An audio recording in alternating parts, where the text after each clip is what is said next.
तो हरियाणा स्टेट का latest minimum wages already आ चुका है और ये काफ़ी लेट आया है। 1 जनवरी 2023 से यह इफेक्टिव है। तो चलिए हम लोग देख लेते हैं ये लेटेस्ट मिनिमम वेजेज क्या बन के आया, प्राइवेट कर्मचारी के लिए किस प्रकार से इस लेटेस्ट मिनिमम वेजेज के आधार पर उनके मिनिमम वेजेज में बढ़ोतरी हुई है, उनके सीटीसी में बढ़ोतरी देखने को मिलेगी और उनके जो भी टेक होम में बढ़ोतरी देखने को मिलेगी। तो आपको मैं यहाँ पे सबसे पहले एक जानकारी दे दूँ कि ये 1 जनवरी 2023 से है। ऑलरेडी हम लोग अभी अप्रैल के लास्ट यानी ऑलरेडी मई मंथ आ चुका है। तो आपको जैन, फैब, मार्च और अप्रैल मंथ का जो भी वेजेज में बढ़ोतरी हुई है वो आपको एरियर के रूप में आपके एम्प्लॉयर को आपको देना पड़ेगा। तो चलिए हम लोग डायरेक्ट चलते हैं सर्कुलर की ओर।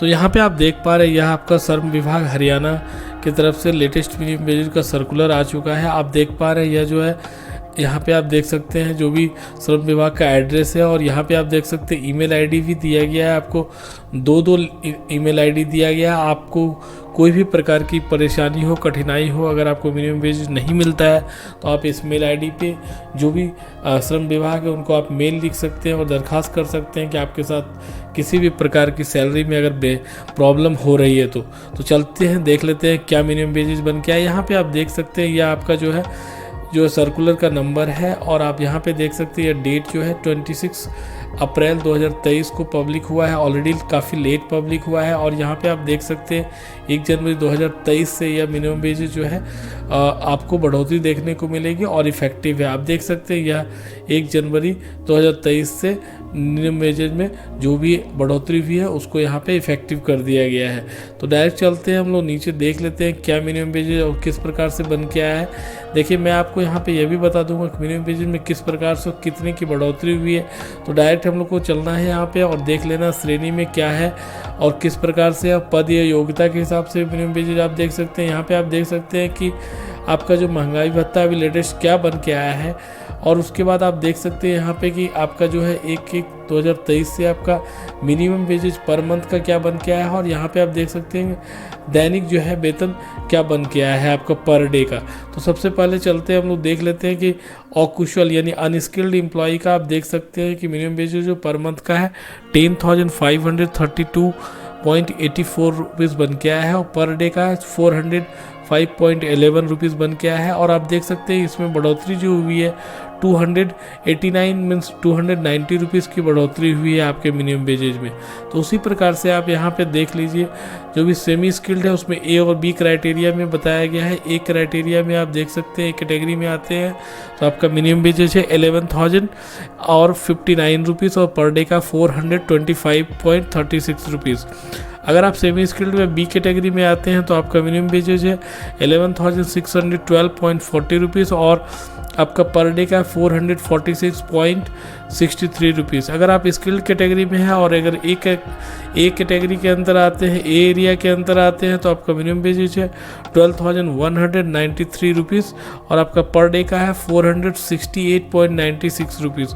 अगर आप स्किल्ड कैटेगरी में बी के क्राइटेरिया या बी एरिया के अंदर आते हैं तो आपका मिनिमम वेजेज है आपका 12,802.69 रुपीज़, यानी इसको आप कंसीडर 3 भी कर सकते हैं, यानी 12,803 रुपीज़ पर मंथ का और पर डे का आपका 492.41 रुपीज़ आएगा।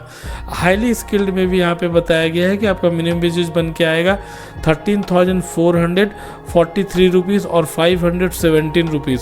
तो चलिए अब नीचे देख लेते हैं हम लोग कि अगर आप योग्यता के हिसाब से आपका मिनिमम वेजेज किस प्रकार से बाइफरकेट हुआ। अगर आप लिपिक या सामान्य स्टाफ के कैटेगरी में काम करते हैं और अगर आपने मैट्रिक नहीं किया, 10th नहीं किया है तो आपका मिनिमम वेजेज है 11,059.44 रुपीज़, पर डे का है 425 रुपीज़। अगर आपने मैट्रिक कर लिया है लेकिन आपने ग्रेजुएशन नहीं किया है अभी कंप्लीट तो आपका मिनिमम वेजेज होगा 11,612.40 रुपीज़। अगर आपने ग्रेजुएट एंड एवव के लिए आपका मिनिमम वेजेज बन के है 12,193 रुपीज़। आप देख सकते हैं पर डे का भी यहाँ पे दिया हुआ है, मैं आपको एक्सप्लेन नहीं कर रहा हूँ।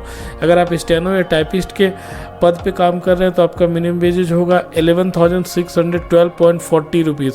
अगर आप कनिष्ठ वेतमान आशुलिपिक के रूप में काम करते हैं, स्टेनोग्राफर के रूप में काम करते हैं तो आपका 12,193 रुपीज़ होगा। और अगर आप यहाँ पे जो आशुलिपि है वरिष्ठ है यानी सीनियर है तो आपका मिनिमम वेजेज होगा 12,800 ₹3। और अगर आप निजी सहायक के रूप में काम करते हैं तो आप देख सकते हैं आपका मिनिमम वेजेज होगा ₹13,443। और अगर आप निजी सचिव के रूप में काम करते हैं तो आपका मिनिमम वेजेज होगा ₹14,115। और यह देख सकते हैं मिनिमम वेजेज का पर डे का भी यहाँ पे दिया हुआ है।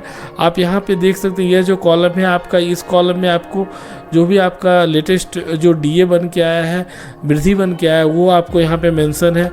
अगर आप डाटा एंट्री या ऑपरेटर में काम कर रहे हैं तो आपका मिनिमम वेजेज होगा ₹12,193।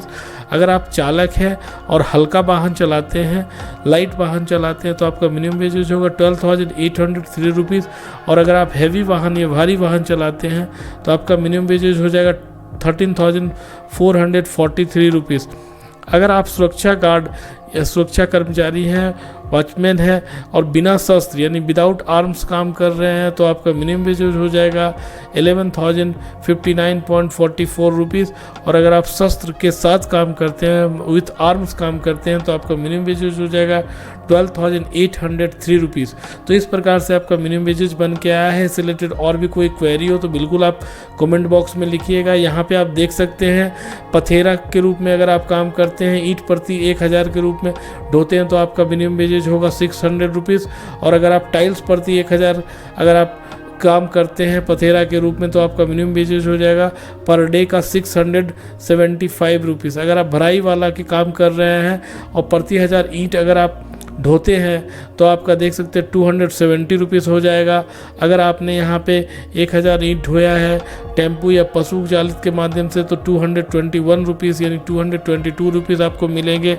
यहाँ पे आप देख सकते हैं कैरी वाला के रूप में काम करते हैं तो ₹48 प्रति 1000 ईंट पे मिलेगा। निकासी वाला में ₹198 मिलता है। चुनाई वाला काम कर रहे हैं तो प्रति माह आपको ₹12,193 मिलना चाहिए। अगर आप मिस्त्री, कॉलमैन या जलाई वाला का काम कर रहे हैं तो भी आपको ₹12,193 का मिलना चाहिए प्रति मास के रूप में। तो इस प्रकार से यह मिनिमम वेजेज बन के आया है। इससे रिलेटेड कोई भी क्वेरी हो तो बिल्कुल आप कमेंट बॉक्स में ड्रॉप करेंगे। धन्यवाद।